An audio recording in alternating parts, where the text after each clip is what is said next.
ভাইয়া, ভালো আছো তুমি? আমি ভাবলাম আজ তোকে একটা সারপ্রাইজ দিই। এই দেখ তোর ভাবিকে এনেছি, আর এটা আমার ছোট শালা। ভালো আছো তোমরা? এসো এসো, বসো বসো তোমরা, আমি আসছি।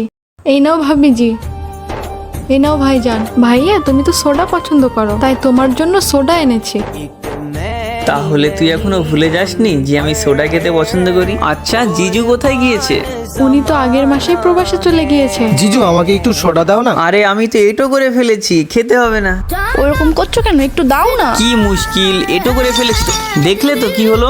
বোন, তাহলে আমরা যাই, আমার কিছু কাজ আছে। ঠিক আছে, আমরা আজ যাই, আবার অন্য কোনো দিন আসবো। ভাই, ওটা সোডা নয়, পানি ছিল। চিনি অল্প ছিল, তাই তোমাকে পানি দিয়েছি। আরে পাগলি, আমি জানি ওটা সোডা নয়, পানি ছিল। সেই জন্যই তো ইচ্ছা করে আমার ছোট শালাকে দিইনি। আর সরি, তোর গ্লাসটাও ভাঙতে হলো। তোর ভাই আমি, সবার সামনে কিভাবে তোকে অপমানিত হতে দেখি।